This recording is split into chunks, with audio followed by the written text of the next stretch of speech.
y de YouTube, se los voy a poner en la plataforma, por si acaso tienen algunas respuestas. ¿Ok? Este es el sistema conflictual tradicional y los problemas que se plantean con él. Ojo, lo que vimos en la unidad 7 son aspectos teóricos. Haciendo una breve explicación de lo que se vio en la unidad 7, vimos las diversas tendencias, desde los precursores hasta la tendencia supranacionalista, la internista y la autónoma. Y algo que nos debió haber quedado claro en esta explicación de todas las tendencias del sistema conflictual tradicional es que hay países que llegan a resolver con la, digamos, flexibilidad de poder adoptar normas en derecho internacional o bien aplicar derecho extranjeros en sus territorios. Hay países que no aceptan eso, sino que todo lo quieren resolver conforme al derecho local. Y aún con todo, les recuerdo que casi todos los internistas tienen que recurrir al derecho extranjero, por lo menos como excepción, principalmente en materia comercial. Y por último, la tendencia autónoma que trata de hacer una ponderación de equilibrio entre los supranacionalismos y los territorialismos, para que entonces el derecho internacional privado sea algo que sea independiente, autónomo dentro del marco conceptual del derecho. Para poder buscar su autonomía, se tiene que utilizar el derecho comparado y se tiene que propender a un equilibrio entre nacionalismos e internacionalismos. Si alguno de ustedes me pregunta, oiga, ¿qué es lo más beneficioso para el derecho internacional privado? Yo les puedo asegurar que ni es 100% supranacionalismo, ni es 100% internismo. O sea, nosotros deberíamos de estar girando hacia una tendencia autónoma en donde en algunas ocasiones pese más el internismo y en otras ocasiones pese el supranacional.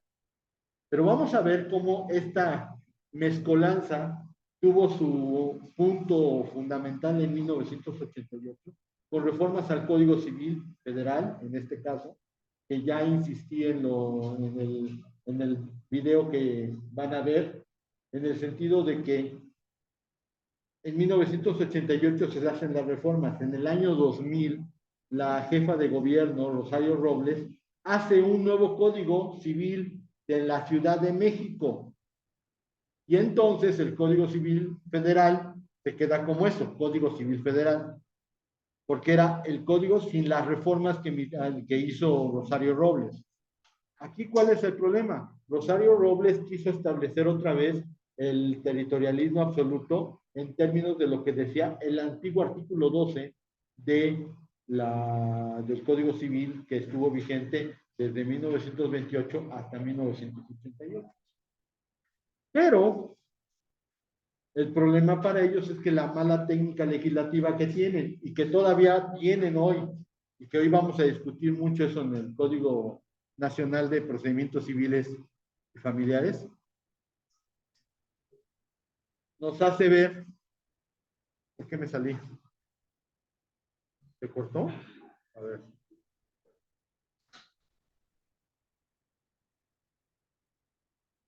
Ah, sí, dos participantes, pero ¿por qué yo me salí?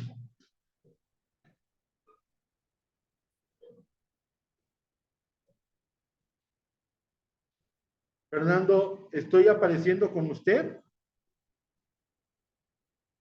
Puedo usar el micrófono, no tengo problema. Algo pasó. No, pero es que se supondría que... A ver. A ver, voy a tener que... A ver.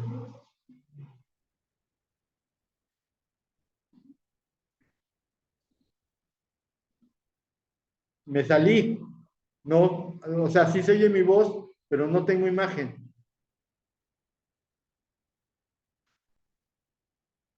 Digo, puedo usar el micrófono.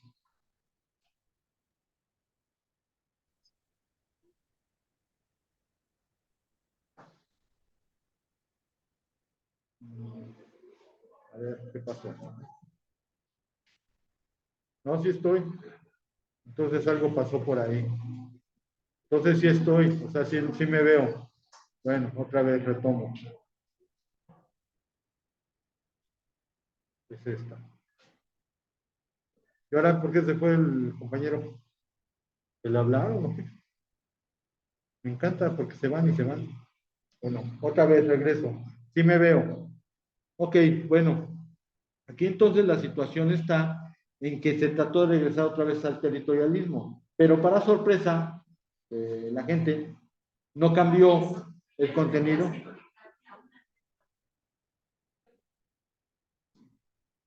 ¿Es usted? Me asusta, mija. Porque digo, ay, que me está diciendo que no estoy conectado a Wi-Fi. Acabo de salir. Ok, bueno. Entonces decía yo, la idea es que en términos normales, eh, el neoterritorialismo hubiera permeado, pero lo que pasó con la legislación de Rosario Robles es que dejó el 12, cambió el sentido del 12, pero dejaron todo el contenido del 13, del 14 y del 15. Al dejar ese contenido, sí permite la aplicación del derecho extranjero, porque en términos generales dice que se aplicarán a todas las personas las leyes que estén en vigor en la Ciudad de México. Y como no cambió ni el 13, ni el 14, ni el 15, donde habla de la aplicación del derecho extranjero, eso se permite entonces. Entonces, su jugada, que era volver a cerrar el sistema, no lo pudo cerrar. Y desgraciadamente, pues ya Rosario Robles tiene desde el 2000 que fue jefa de gobierno. Han pasado 24 años y se permite el derecho extranjero en la Ciudad de México, muy al contrario de lo que podían pensar. Bueno, pues a final de cuentas, esa es lo que vamos a ver. Y lo voy a explicar así como viene. Primero, tenemos que identificar el punto de contacto. Ya dijimos que el punto de contacto puede ser la relación jurídica, puede ser el estatuto personal de las personas que están en la relación jurídica, pueden ser situaciones respecto de la relación jurídica, objeto, pago, condiciones, términos, todo pueden ser puntos de contacto. Una vez determinado el punto de contacto, pasamos a buscar la norma conflictual necesaria. La norma conflictual la tenemos que calificar, es decir, interpretar. Y técnicamente hay tres tipos de calificación. Tenemos la calificación lex fori, la calificación lex causa y la calificación de método comparado. Técnicamente, una vez que hayamos interpretado la norma conflictual, obviamente nos va a mandar a un derecho aplicable. Pero el mandar a un derecho aplicable puede ocasionar varias teorías. Una, que se recepcione en ese derecho aplicable. Dos, que te envíe otra vez al derecho del foro de donde estás partiendo. A ese le llamamos un reenvío de regreso. O bien, que este derecho aplicable te mande al derecho de un tercer estado. A ese le llamamos reenvío en segundo grado o reenvío perdón, o reenvío compuesto. Cuando la recepciona el derecho aplicable, es un reenvío simple o un reenvío en primer grado. Una vez que ya resolvemos qué derecho se va a aplicar, tenemos que partir con los filtros. ¿Qué son los filtros? Lo que tenemos que verificar para poder seguir conociendo del caso. Y el primero es la cuestión previa. Una cuestión previa es aquello que, por alguna razón, se tiene que resolver antes de poder continuar con la cuestión principal. Es una cuestión incidental, es una cuestión sin la cual no podemos avanzar en el conocimiento del caso. Una vez que lo hayamos resuelto, que aquí lo que te marca el principio es con qué ley vas a resolver esa cuestión previa, con la del foro o con la ley del lugar donde se generó el acto, con lo que diríamos nosotros con una lex causae. Vamos a tener que estudiar esa situación. Una vez que la cuestión previa haya sido resuelta, el segundo punto es, pues, preguntarnos qué es lo que dice el orden público al respecto. Y nosotros lo que vamos a encontrar es que el orden público tiene una versión en el derecho interno y una versión en el derecho internacional público. Asimismo, vamos a tener que determinar qué es el orden público y qué son las normas de aplicación inmediata. Ya una vez que hayamos resuelto esto, pasamos al siguiente punto, que es el fraude a la ley. ¿Qué es el fraude a la ley? Cuando manipula los puntos de contacto para obtener un resultado que de otra manera no podrías obtener. ¿Cuál es el problema? Primero, hay que determinar si hubo manejo engañoso de puntos de contacto. Dos, si ese manejo engañoso hace obtener un resultado que no se podría obtener de ninguna manera. Y el que es el más difícil es el ánimo fraudulento, que lo hayas hecho con la intención de salvarte una norma de tu derecho para obtener un resultado que nunca hubieras obtenido de otra. Eso es lo que es el fraude a la ley. Una vez más, si ya pasó el fraude a la ley, lo que tenemos que resolver es la institución desconocida. Es decir, la figura es algo que se aplica en nuestro país o es algo novedoso. Y si es algo novedoso, ¿cómo le vamos a aplicar las normas internas o cómo lo vamos a poder resolver? Hay situaciones y métodos para poderlo hacer.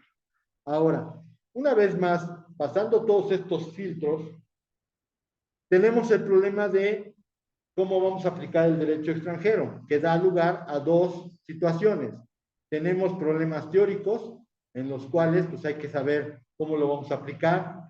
Si vamos a aplicar la teoría inglesa que dice que el derecho extranjero es un hecho en el proceso, o bien si vamos a utilizar la teoría italiana o de la incorporación, que dice en sus dos vertientes que puede haber una nacionalización de las normas extranjeras o bien una legislación con esas mismas normas extranjeras. Una vez que hayamos resuelto este problema, ahora vamos a con los problemas prácticos. ¿Qué va a ser los problemas prácticos? ¿Cómo vamos a obtener el derecho extranjero? Para lo cual, pues hay varias formas. Puede ser una affidavit, o puede ser por vía de la Secretaría de Relaciones Exteriores, o puede ser por la vía del Instituto de Investigaciones Jurídicas de la UNAM, o bien la consulta a un experto. Esto es la novena unidad. Yo les podría decir, muy bien, con eso terminamos, pero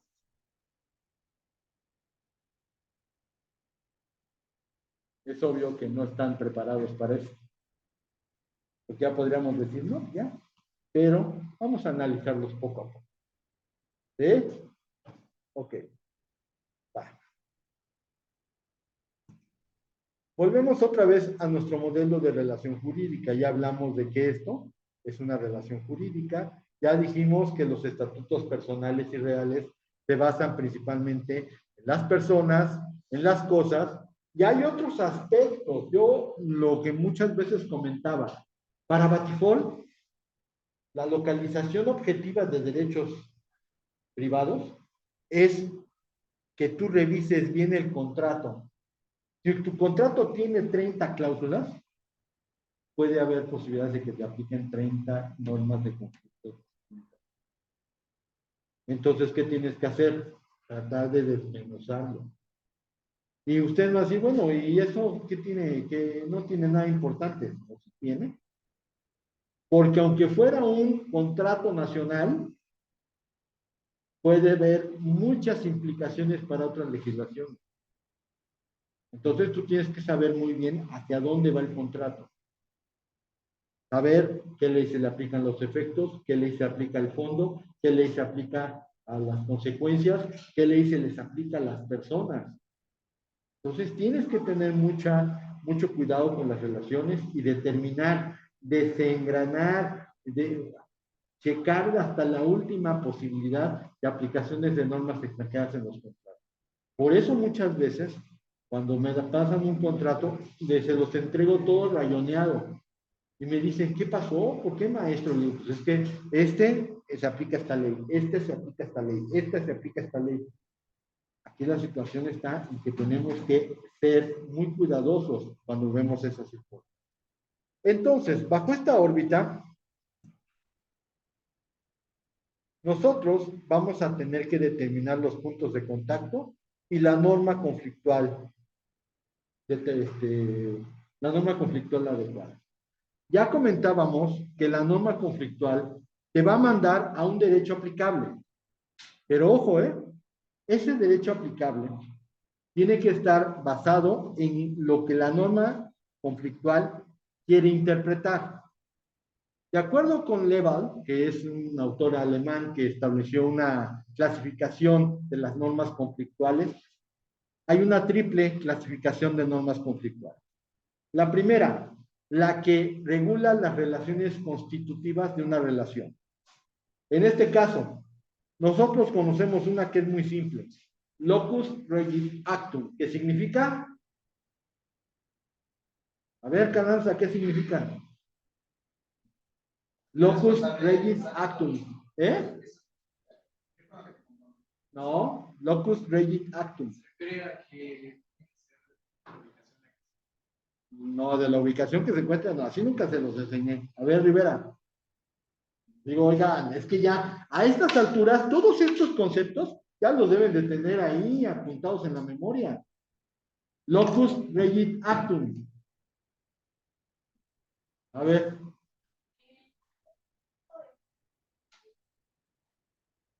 Ahí está. Eso. ¿Qué está sucediendo ahí? Si un acto no cumple la norma de donde se creó, no puede tener efectos. ¿Sí? Entonces, como locus regit actum, los actos se rigen por la ley del lugar donde se celebran. ¿Qué estamos hablando ahí? Los efectos constitutivos de una relación. ¿Sí? Dos, hay otra norma. ¿Cuáles son las que regulan los efectos de la relación? Aquí yo le podría decir, a ver, el lex loci solutionis o executionis. ¿Cuál es esa?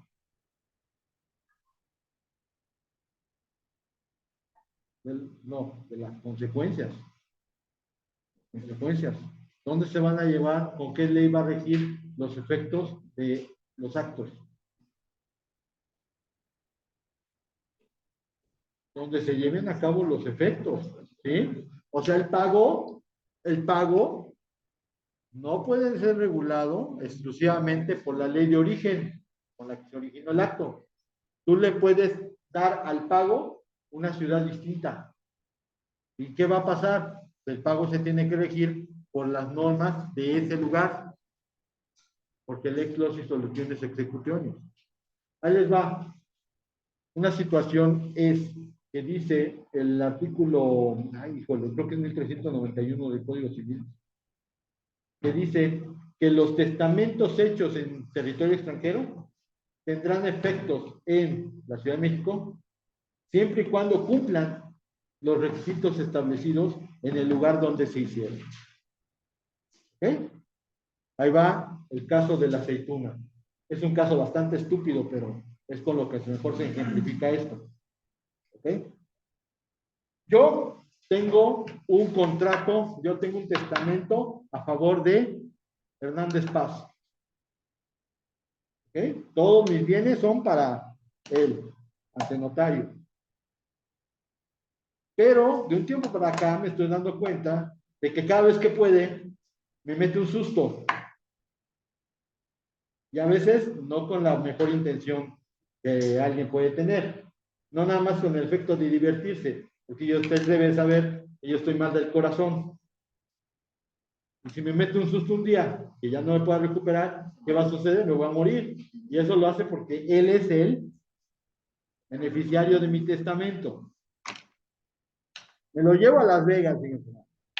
Me lo llevo a Las Vegas y aprovechando que yo tengo un martini con mi aceituna, justo en el momento en que voy a echarme la aceituna, me pega una panada en la espalda y entonces me deja en estado catatónico.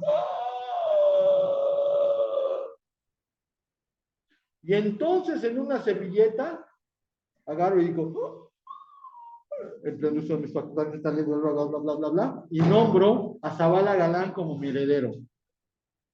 Como los dos no van ni a ningún lado solos, me llevo a Hernández Paz, me llevo a Zavala Galán. Hernández Paz ya dice, ya, aquí soy porque yo tengo el testamento a mi favor. Se viene, toma el primer avión y se va a México. Sin embargo, en la servilleta nombro como mi universal heredero a Zavala Galán. Y resulta ser que cuando llega el momento, ¿cuáles son los requisitos que vienen en la ley de Las Vegas? Que fue donde me morí. Y dice que un testamento es válido, sí, está en papel, está firmado, y resulta ser que sí, está en una servilleta, pero ¿es papel o no es papel? Y todavía me dio tiempo de firmarlo completo, antes de morirme. Es más, Zavala Galán, para no desvirtuar el documento, hasta lo enmarcó. ¿Sí? Entonces, ¿qué va a suceder ahí? Si la ley de Las Vegas dice que basta con que esté en papel, que esté firmado, y los dos requisitos están en la servilleta de Zavala Galán, aunque el de Hernández Paz sea notariado, prevalece aquel. Dice el artículo correspondiente, los testamentos hechos en territorio extranjero tendrán validez en nuestro país si cumplen las condiciones establecidas en las leyes de esos lugares para los testamentos. Ahí está. ¿Eh? Ya les dije que es muy tonto, pero bueno, o sea, ojalá lo hayan podido entender así. Eso es una norma conflictual que regula los efectos de una relación. Y la tercera clasificación de Leval son los que regulan tanto efectos constitutivos como los efectos del acto. Y ahí les va. Hay artículo expreso sobre las sociedades extranjeras. Las sociedades extranjeras dicen que para cualquier cuestión relacionadas con reforma, liquidación, suspensión, modificación, escisión, fusión, se regirán conforme a la ley del lugar donde se constituyó. Una reforma no estás haciendo otra cosa más que cambiar las situaciones de origen de la sociedad. Pero para que pueda tener validez esa reforma a los estatutos, la tienes que hacer conforme a lo que dice la ley de origen de la sociedad. ¿Captan? Y eso es un efecto constitutivo. Obviamente, ya cuando estamos hablando de liquidación, fusión, escisión, liquidación, esos ya son efectos. Pero ¿qué creen? También se tienen que regir conforme a la ley del lugar donde se constituyeron.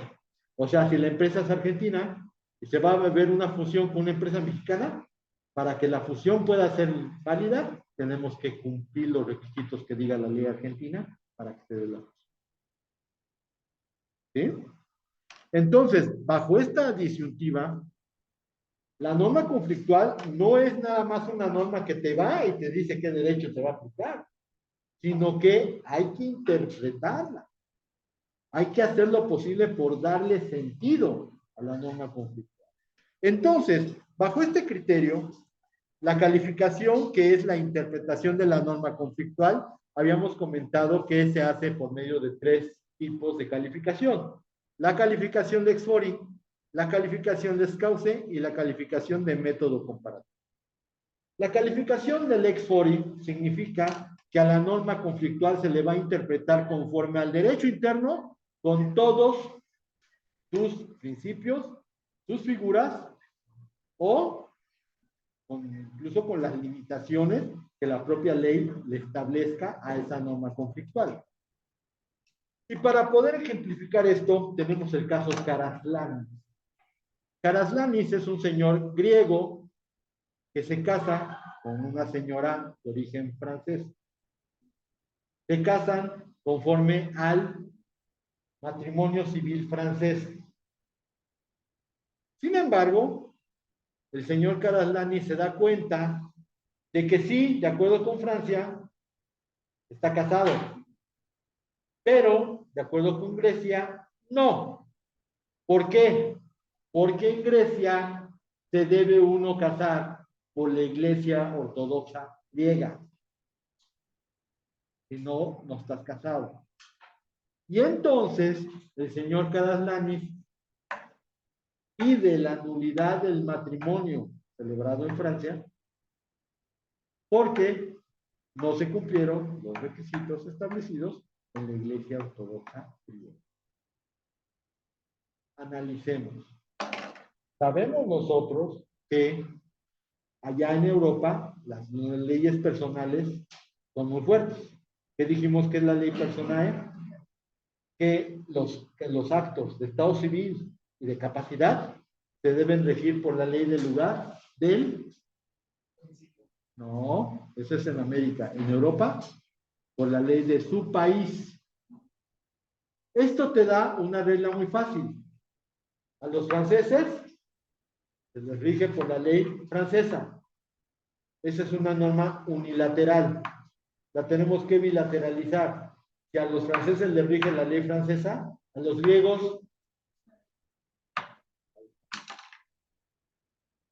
o sea, bilateralizar es interpretar la misma norma, pero en sentido contrario. Lo mismo, si a los españoles les rige la ley española, a los mexicanos, la ley mexicana, ¿sí? Y así podemos hacer. Si nosotros analizamos este caso, ¿tiene razón el señor Karaslanis? No tiene razón, ¿por qué? Pues sí, pero de todos modos, ¿quieres que tenga efectos el acto o no quieres que tenga efectos el acto? O sea, aquí la situación es que se pierde un poco la idea de que cualquier acto, no importa a dónde lo celebres, debe de tener repercusión en todos los ámbitos en donde tú llegas. ¿Sí? Cuando te dicen, es que si estoy casado en Francia, pues no estoy casado en mi país. Puede haber ahí un problema de desorden. Punto de vista. Siendo sinceros y aplicando la misma norma francesa de manera bilateral, a los griegos les rige la ley griega y por lo tanto, si no se puede considerar casado en ese momento y es un acto de estado civil, pues debería de proceder. Pero estamos hablando de 1931. Estamos hablando de Francia. Francia, ¿dónde la estudiamos? ¿En qué tendencia? Territorialista, con Iguayer, con Lulucá y todo. ¿Qué hizo la Corte de Casación francesa? Porque hasta ese grado llegó. La Corte de Casación es como nuestra Corte de Amparo, nada más que allá la siguen manejando como una Corte de Recursos. ¿Sí? Pero la Corte de Casación francesa determinó que no es posible anular el matrimonio francés y lo que su explicación es similar a lo que hizo González Villela. Pues sí, pero te casaste en Francia. Y aquí en Francia las cuestiones de religión no se aplican. Cuando, espérate, pues sí, podrás aplicarlas en Francia, pero no las vas a poder aplicar en Grecia, porque para Grecia el señor sigue siendo soltero. Si por alguna razón el señor se va, a ver, ¿cómo le va a hacer la señora francesa a decir, no, es que aquí se casó y se amuela? ¿No? ¿Captan la idea? Aquí el punto para una calificación Lexpori y la crítica que se hace a este tipo de calificación es el hecho de que puede llegar a dar problemas porque tu interpretación de la norma conflictual se está haciendo restringido. Aquí lo hiciste para favorecer a la francesa, pero tu bilateralidad, tu norma, es unilateral. Tú tal vez debiste ser un poco más exhaustivo para que la consecuencia del acto no nada más le pegara a la francesa, sino también al señor. No sé si se entienda. ¿Sí? Entonces, la principal crítica es esto. Aplicar el sentido estricto del derecho nacional se da o da lugar a interpretaciones muy restrictivas.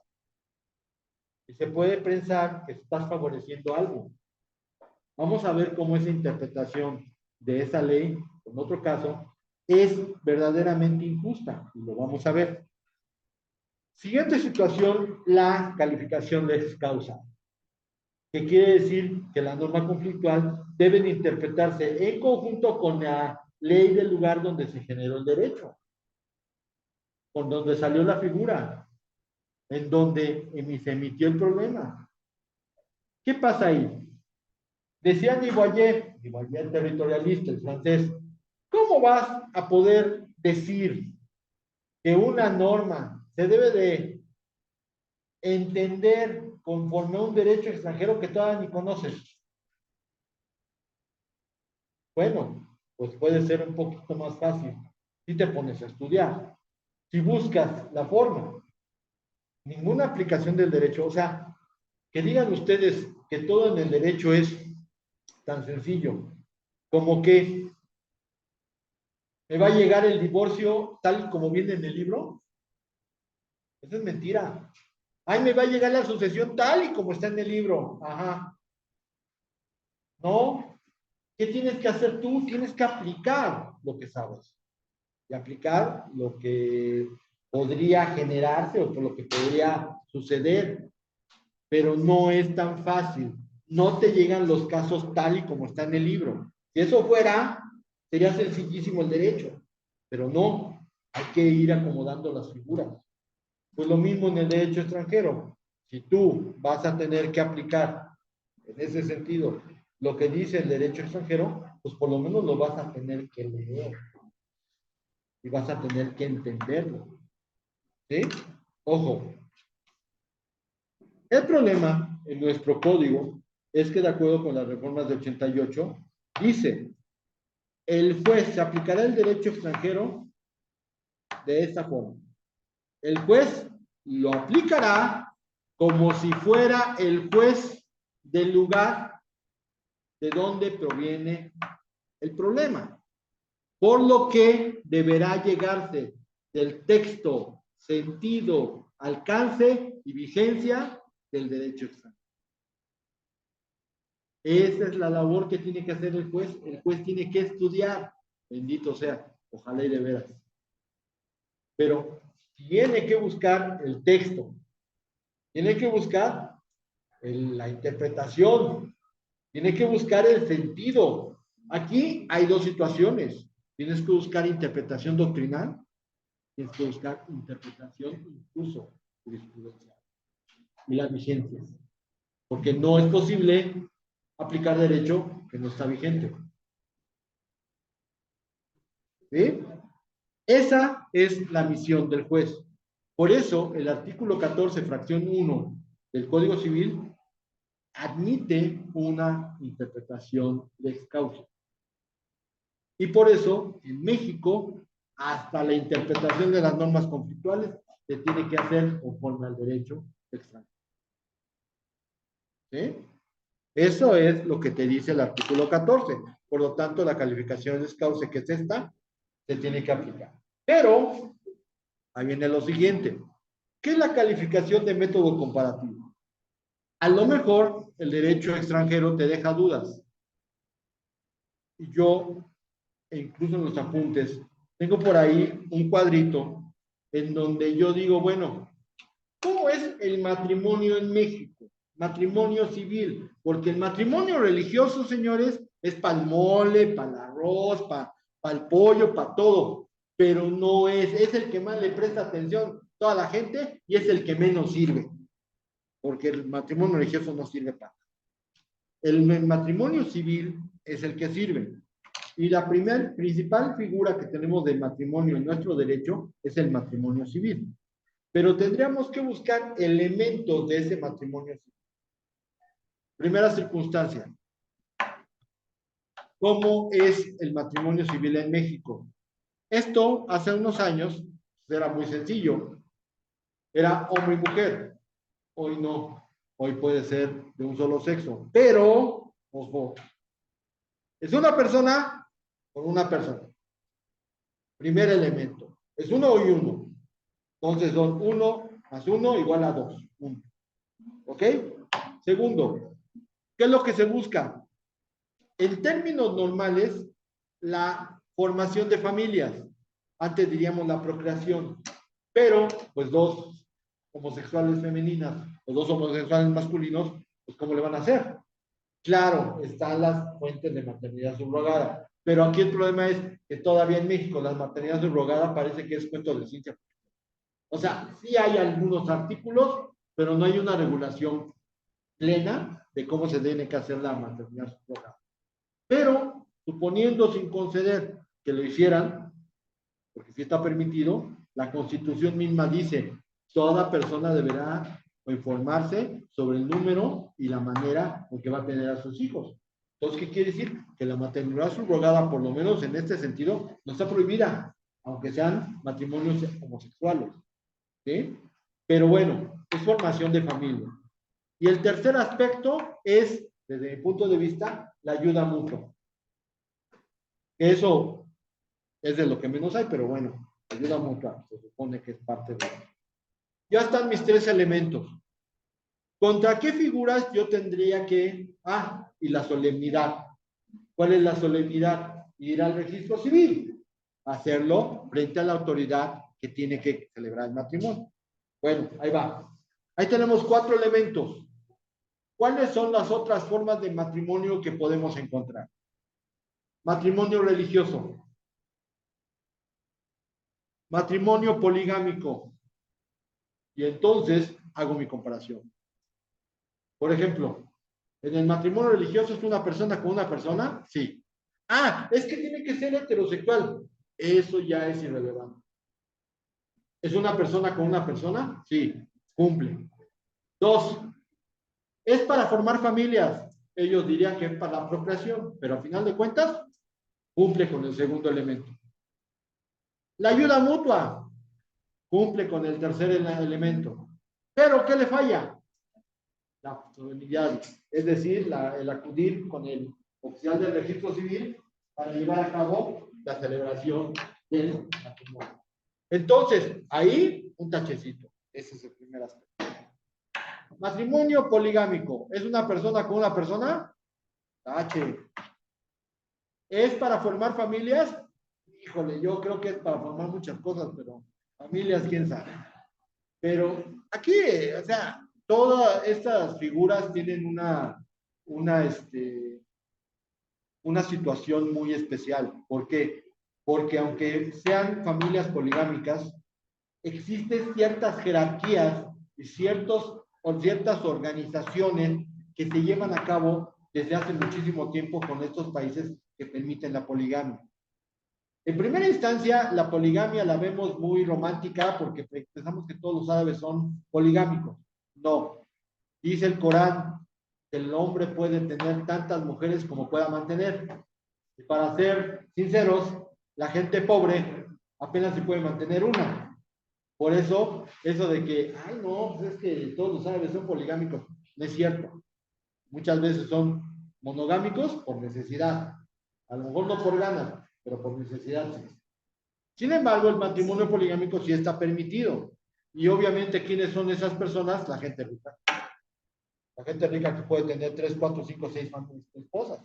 Pero, por ejemplo, dentro de la organización que tiene el matrimonio poligámico en esos lugares, la primera mujer es la consejera del marido, es la que tiene el derecho de tomar copas con él, de platicar con él, aunque tal vez ya no conviva en la recámara con él, pero ese tiene ese derecho. Y es prácticamente la primera esposa, es la que tiene control a los demás y es la que se supone que controla a todos los hijos. Son organizaciones que tendríamos que estudiar muchísimo más. Pues yo hice una tesis sobre matrimonio poligámico y la verdad es que tienen una estructura familiar muy sui generis. No es la típica familia nuclear que todos pensamos que existe en nuestro país, que no es tampoco lo más regular que existe en México. Pero bueno, a final de cuentas, así funciona. Pero decir que solamente es para formar una familia, pues no, o sea, son núcleos muy especiales. Tercero, ayuda mutua. Ay, por Dios, al marido que le ayudan. Marido le dice a las esposas, a ti te toca lunes, martes, miércoles, jueves, viernes, sábado, y a mí me dejan libre el domingo porque no quiero. Y a final de cuentas, todo lo hacen las mujeres en la casa.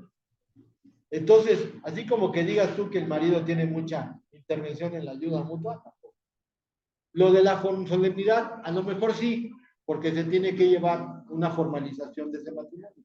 Pero si ustedes dan cuenta, tiene dos tachesotes. Y a lo mejor hasta un tercer tache por ahí en su estructura. Por lo tanto, esto me da pie a, si me llega un matrimonio religioso como el que se celebraba en España o en Argentina, para mí es más fácil poder reconocer ese tipo de matrimonio que un matrimonio poligámico, haciendo comparativas entre las figuras. Por eso era muy importante entender que el método comparativo es buscar entre todas las consecuencias que puedan ser más fáciles de identificar en mi legislación.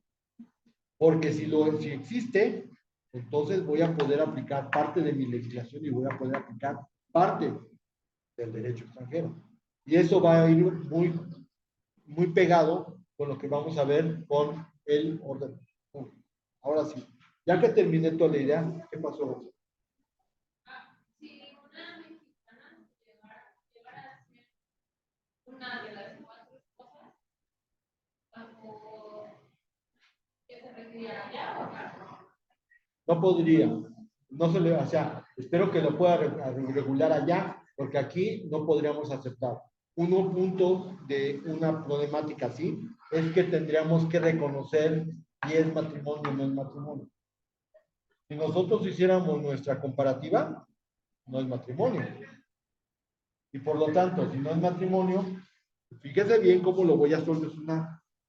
Dice la ley mexicana, si no se puede reconocer el matrimonio poligámico, le tengo que aplicar la figura que más se le parezca. ¿Cuál es la que más se le parece? No es matrimonio, concubinato. Pero el concubinato tiene la regla, es uno con uno también. Es un concubino con una concubina. Y aquí, si hay más concubinas, ¿qué dice la ley? Si por alguna razón se sucediera esto en una sucesión, donde tengo que reconocer el matrimonio, no lo voy a reconocer. Y si tengo que adjudicar bienes hereditarios, ¿a quién voy a beneficiar? Los hijos. Porque a final de cuentas no le puedo reconocer más derecho de concubinato a cualquiera de las otras esposas. Entonces no reconozco a ninguna, heredo a los hijos. ¿Sí capta? O sea, aquí el punto es que la aplicación de la norma no puede ir en contra de disposiciones de orden público. Y ante esa circunstancia, pues usted tiene que empezar a ver, cuando su investigación del derecho extranjero proceda, tiene que determinar en qué sí y en qué no. ¿Qué sí se le puede aplicar? ¿Qué no se le puede aplicar? Reconocimiento de cónyuge supérstite no se le puede dar reconocimiento a ninguno. Ni modo, así van a tener que hacer. ¿Ok? Bueno, esa es la situación de la calificación de método comparativo. Ok. La consecuencia de la norma conflictual, como ya lo comentamos, es que te va a reenviar al derecho aplicable. ¿Qué es el reenvío? El reenvío es la remisión que hace la norma conflictual al derecho aplicable. Como ya lo comentaba yo, puede suceder que la norma conflictual vaya en reenvío en primer grado al derecho aplicable y el derecho aplicable la recepcione. ¿Sí? Ejemplo de un reenvío en primer grado que se recepciona. En la parte que hablamos de la unidad 7, habíamos comentado, el Código Civil chileno adopta la lex personae para el caso del Estado civil y la capacidad de las personas. Supongamos que este chileno está en España, pensemos que es un futbolista, y quiere, no sé, un cambio de régimen matrimonial con su esposa. Lo primero que tiene que hacer el juez es decir, ah, caray, voy a la norma conflictual. La norma conflictual me dice, ah, Chihuahua, pues aquí se puede hacer esto, a lo mejor vamos a pensar, se puede hacer conforme a la ley chilena. Yo estoy en España y digo, si a los españoles les dije la ley española, bilateralizo, a los chilenos les toca la ley chilena. Voy a la ley chilena y ahí, suavecito, me recepciona. Sí es la aplicable la ley chilena. ¿Qué va a pasar? Aplico la ley chilena. ¿Se acabó? Eso es algo muy sencillo. Pero decíamos nosotros que puede haber un reenvío de regreso. ¿Se acuerdan de que en México tenemos la lex domicilio? Vamos a pensar, un par de mexicanos se casan en México, quieren hacer capitulaciones matrimoniales y lo hacen ante el rey, ante el juzgado de España. En España, dicen, los españoles se rigen por la ley española, los mexicanos por la ley mexicana. Va a aplicar la ley mexicana y ¿qué dice? Todo acto generado sobre el matrimonio deberá ser regulado por el juez del domicilio conyugal. ¿El domicilio conyugal está en México? No, está en España. Y entonces, ¿qué sucede? Ante esa recepción de las... ¿Qué te dicen? Te regresa a la legislación española, ni modo, tejones, porque no hay mapaches. Aquí será tu regulación de tu acto. ¿Por qué? Porque tu misma ley me rendió el caso, porque yo soy el juez de tu domicilio común. ¿Captan? Ok. Vamos a mover. Resulta que el español, digo que el mexicano está en España, pero en realidad el mexicano tiene su domicilio en Francia. Por alguna razón están en España y se le ocurre, ven que los mexicanos cuando queremos hacer algo, no importa que sea lo más estúpido, ahí vamos a hacerlo. Situación. El rey de España, el juez español dice, los españoles se rigen por la ley española, los mexicanos por la mexicana. Va a la de México. México dice, ¿dónde está el domicilio conyugal? España no está el domicilio conyugal en España. ¿Dónde está? En Francia. Oh, le envío en segundo grado. Le mando un tercer estado. Tengo que acudir a la ley francesa. Preguntarían, ¿hay un reenvío de cuarto grado? Es difícil. No descarto que se dé, pero es difícil. Normalmente con reenvío primer grado, reenvío regreso, reenvío segundo grado, se cumple. Ya sería una casualidad muy terrible el hecho de que pudiera existir un reenvío de cuarto grado. Sin embargo, hasta donde yo sé, hay legislaciones que sí todavía regulan un reenvío en cuarto grado. En México no. En México se queda hasta el segundo grado.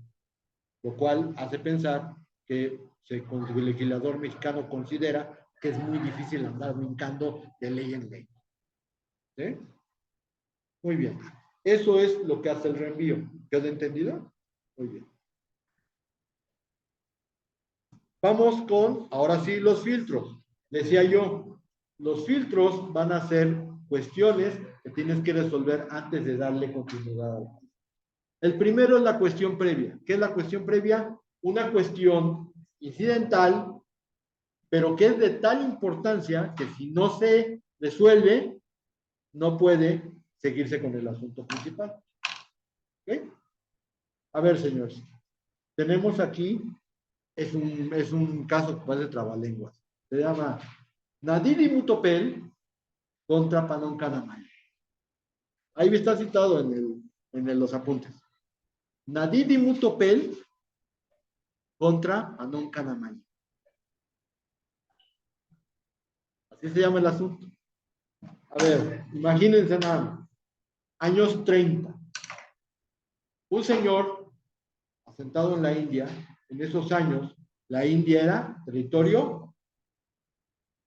La India obtuvo su independencia hasta 55. Inglés, ok. Es muy rico y tiene bienes en la península de la Conchinchina. Si alguien los ha mandado a la Conchinchina, sepa que sí existe. ¿Dónde está la Conchinchina? Uy, en geografía están igual que en química espacial, hombre. La Conchinchina es lo que se conoce como la península malaya, donde está Camboya, Vietnam, Laos, eh, Malasia y todos estos países. Hoy son los dragones del Pacífico. Bueno, esa era la Conchinchina. En esos años eran territorios franceses. El señor, la familia inglesa, lleva a cabo, conforme al derecho inglés, una adopción de un hijo. De acuerdo con el derecho inglés, las adopciones se pueden hacer aun cuando tengas hijos biológicos. ¿Eh? Ahí está el detalle. Y entonces se hizo conforme a las leyes inglesas. El hijo adoptivo muere y deja a su vez un hijo. Y muere el padre, el señor rico. Pero se le ocurrió antes de morir hacer un testamento en Francia, en los territorios franceses. Si ustedes se dan cuenta, hay dos leyes que están ahí peleando. La francesa y la inglesa. Resulta que el hijo del adoptado pelea entrar a la sucesión como heredero legítimo. O sea, que no está en el testamento. Y en el testamento, el señor inglés deshereda al hijo adoptado. Ojo, aquí el punto está que el hijo adoptado tuvo desheredad, pero murió antes de el autor de la sucesión. Como el hijo del hijo adoptado pelea como legitimario, lo primero que se tiene que hacer, y esto cae dentro del territorio francés, ¿es legítima la adopción o no? En Inglaterra, ya lo dije, es válida la adopción aunque tengas hijos biológicos, pero en Francia. Y entonces lo tienen que resolver. A ver, González Villa, usted que tiene la idea más clara. ¿Cómo lo resolvió? ¿Debe de reconocerse la adopción? Con todo lo que sabemos, ¿cuál sería su primera respuesta? Es sí, sí. Pero recuérdoles que Francia era un país territorialista en esos años. Y al haber bienes franceses, al estar involucrados los notarios franceses, y que no se puede adoptar cuando tienes hijos biológicos, y le tocó a ellos decidir, la Corte de Casación francesa dijo, no procede. Y hoy lo viéramos con otros ojos, era obvio que se tendría que haber reconocido la adopción, no porque estuviera bien hecha de acuerdo con Francia, sino porque se hizo bien de acuerdo con el derecho inglés. ¿Sí? Pero Francia, siendo territorialista, le dijo a mí mis timbres, aquí no, eso no se da, esas son aberraciones, y pum, lo resolví negando la adopción. ¿Qué sucede? Por eso la perspectiva de la cuestión previa es cómo lo vas a resolver. ¿Con el derecho interno, con la lex fori, o con la lex causa, que es el derecho con el cual se realizaron las figuras? De acuerdo con nuestro Tratado Interamericano de Normas Generales de Derecho Internacional Privado, que se adoptó en el Código Civil del Distrito Federal, bueno, del Código Civil Federal, nos dice las cuestiones previas, incidentales o preparatorias, no se deberán resolver necesariamente con el derecho interno ni con el derecho que les dio vida. ¿Qué te está diciendo? Tienes que jugar con los dos. Dice, no necesariamente tienes que resolverlas con derecho interno. Tal vez no necesariamente tampoco con aquel, pero tienes que tratar de mediar. Si tú llevas a cabo un acto, la lógica te indica que ese acto debe de ser lo fuerte, lo suficientemente fuerte para que pueda ser aplicado en todos los países. ¿Se acuerdan de los divorcios al vapor que platicamos? ¿Qué pasaba? Los españoles se venían, aquí se podían divorciar por el artículo 12 del Código Civil. Se casaban otra vez y de pronto se les ocurría ir a España a hacer válido el segundo matrimonio, y como en España no existía el divorcio así, los metían a la cárcel por bigamia. Y la pregunta que todos nos haríamos es, ¿y entonces de qué te sirve emitir una sentencia si de pronto, nada más por algún tecnicismo o alguna situación así de bruta, pues te niegan la procedencia de tal o cual figura? Y todos los jueces del mundo, y digo todos, no pueden darse el lujo hoy de emitir un acto que no tenga consecuencias o que no tenga efecto. ¿Por qué? Porque lo comentábamos, la puntal del derecho es la seguridad. La seguridad implica que si tú lo haces en un lugar, debe tener efecto en donde tú vayas. Ese es el problema. Por eso la cuestión previa no necesariamente tiene que resolver con derecho interno. Ahí nos está dando la oportunidad de decir, bueno, si de acuerdo con el derecho inglés sí es válido, no puedo decir que no, aunque mi derecho no lo pueda reconocer. Se hizo conforme al derecho inglés. ¿Y captan cuál es la importancia de esto? Entonces, ya una vez que podamos determinar la procedencia de la figura, pues entonces podremos decidir si continuamos o aplicamos el derecho interno. Pero, pues tenemos que resolverlo de alguna manera. Es que esto está flojo y entonces, aunque se estuvo cargando, casi se carga. Pues anda fallando. Muy bien, esa es la cuestión previa. El siguiente punto es el orden público. Son 5:28. Me voy porque tengo la conferencia. La conferencia la hago por ustedes. No es porque yo me esté dando tacos ni porque me den reconocimiento. No, la hago por ustedes. Pero si ustedes no las aprovechan, y les recuerdo que el próximo 13 y 14 es la última semana. Si no las aprovechan, pues es su culpa, no es mía. Las oportunidades estuvieron. Aquí la situación es que voy a hacer lo mismo que hice con la 7, voy a complementar la 8 con clase posgrabada y se las voy a poner en plataforma para iniciar la 9 el día lunes, ¿ok? Y estar en tiempo de hacerlo. Me estaban diciendo los chicos de la 6 que si hacían el examen el sábado, les preguntaría, ¿hacen el examen el sábado? Igual que la otra vez, el sábado sería 25, al de 1 a 3, ¿sabes? Sábado 25 de 1 a 3. Acaba el 24, pero ustedes lo harían el 25. Ya tengo calificaciones de ustedes, nada más tengo que sacar adelante. A ver, entonces, nada más murmuran y no me dejan nada en claro. A ver, ¿les parece buena esa propuesta? ¿Sí? Sábado,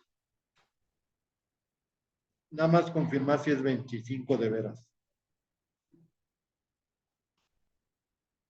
Sí, es sábado 25, hacen su examen, ya tengo la calificación y yo ya nada más termino de sacar los trabajos y ya para hacer la lista, a ver si lo puedo terminar el 27 y publicar la lista en plataforma para que ya sepan. Y el miércoles o jueves que nos toca la primera vuelta, insisto miércoles o jueves, ¿por qué? Porque me tocaban los miércoles y de pronto me cambiaron el día a los jueves, tanto en público como en privado. Entonces hay posibilidades de que el jueves, que sería 30 de mayo, si tienen que venir a hacer examen final, ese es el día que tienen que venir. Si alguien quiere revisar algo de sus trabajos, sería ese día, o miércoles 29 o jueves 30. ¿Ok? Pues ya, el examen de parcial de ustedes, de 1 a 3, como lo hicieron la otra vez. ¿Sí? ¿Ok? Zamora más cosas en sus conferencias. O sea, está peor. No, lo que pasa es que trate de ir o trate de tomar buenas notas, porque son resúmenes del resumen del resumen. Pues sí, pero es que cuando usted haga una demanda, ¿a poco va a ser? ¿Se casó? ¿Se pegaron? Y se divorcian. ¿Así no va a ser? No manches. Tiene que explicar los hechos. ¿Ok? Bueno. Ok. Pues que tengan buena tarde y allá los espero si tienen oportunidad. Y nos estamos viendo. Ya son las últimas. Hoy es a las 6. Mañana es 9:30 de la mañana.